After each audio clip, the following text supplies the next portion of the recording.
Hello everyone and welcome back to my channel. Good afternoon, good morning, good night, wherever you are around the world. I hope everything is fine with you all. Welcome back to another video. Today, having disclosed all the information that I shared so far about myself, it wouldn't be right if it is we don't understand or talk about what is hair loss, because after all we're dealing with hair loss. So we're just going to touch a little bit. I'm going to share some information through experiences again also, and research that I would have done, and is accessible to anyone over the internet. However, I'm just going to bring it here to you in the most simplest manner that you all could understand. Again, if you have any questions, any comments, anything that you would like to ask or share, feel free to do so. So today we are going to be looking at what is hair loss. And hair loss, to explain the simplest definition, is really easy. It's basically the loss of hair from the scalp. Now we know that we do not only have hair on the scalp, but we have hair different parts of our body. So anytime that you're losing hair from any part of your body, plain and simple, that's hair loss. And some of the causes of hair loss could be hereditary, meaning it runs in your family, in your gene, it was passed down from either your mother or your father, anything like that. It could be the taking of medication, diet, lack of exercise, change in some sort of medical condition, things like that, and certain hairstyles or chemicals being used on your hair. And when we speak of hair loss, the first thing that will come to your mind is probably some form of alopecia. There are different types of alopecia. I'm just going to touch on a few today. One would be alopecia, traction alopecia, sorry. And this is basically where when you install either braids into hair using your natural hair, you're putting in additional hair, and there's a lot of tension on the hairline. And when it is you install it, you would actually see the hair is pulling, it's tight, and eventually the strands of the hair or the hair shaft would start to pop out from in the follicle, right? And that is basically traction alopecia. And when you take down the braids, then, or your own natural hairstyle, when you take it down, you would see at the hairline there, it's really smooth. It's really smooth. So that's how you lose hair from there. That's traction alopecia.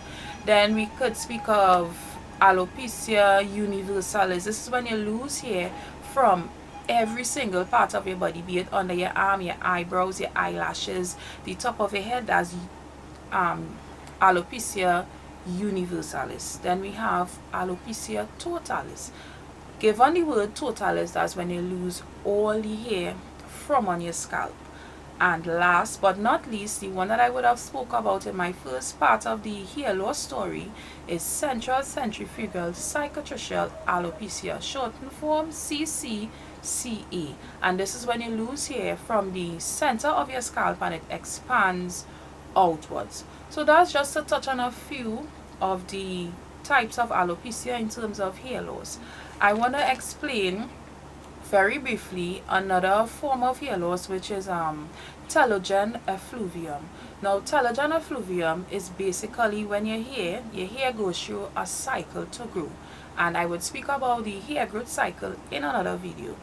However, there's a certain stage that your hair goes through, it's a resting period. So telogen effluvium is basically when the hair goes into that resting period prematurely or too early, and then it eventually falls out. Normally when it goes into the resting period, that's for it to shed naturally.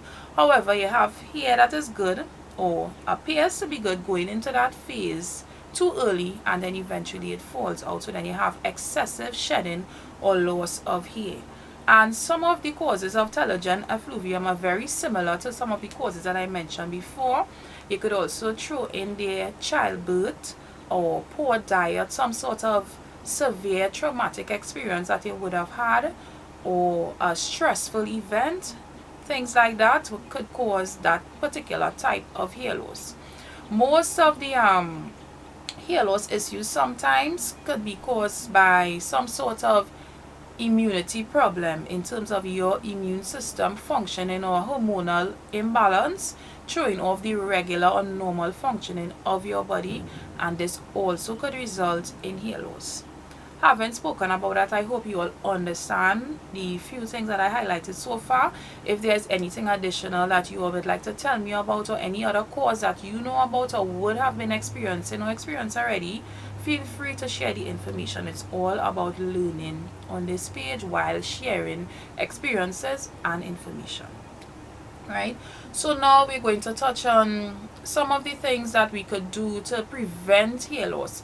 And as I stated before, hair loss could be different for everyone, but as long as you're able to put your hand on the issue and it's no chronic medical condition that you don't have any control of and you need to seek professional help, please do so. Right, but when it is we learning from our own experiences, it's good to know yourself, monitor your actions, some of the things that you do, some of the things that you might be doing to cause the hair loss. Pay attention to that. So we want to touch on some things that would help in order to prevent or slow down this hair loss problem. So some of those things: number one, you could have low manipulation hairstyles, meaning you don't want to be changing up hairstyles too often. So you don't want to be combing your hair every day or rebraiding, plaiting every day in your hair. No. Low manipulation hairstyles, you do some 2-strand twists. If it is, you do some braids, single plait, cane rows, anything like that. Leave it for a little while, 1 week, 2 weeks, 3 weeks, however long that you could tolerate the hairstyle for, or your hair care routine. Try and keep it at the lowest manipulation state as possible. That's 1. 2, speaking of hair, you want to pay attention to the types of hairstyle that you do, or some of the chemicals that you would put into your hair. You want to pay attention to that. So if it is that you're using relaxer, pay attention to how often you use it. One of the other things that you could do in terms of chemicals are just go natural. Stop using the chemicals, stop the tension on your hair, stop the high manipulation or maintenance hairstyles, and just go natural. Embrace that natural, unique part of you. Learn about your hair, get the products that would work for your hair, and bring your hair to life, because everyone's hair is unique.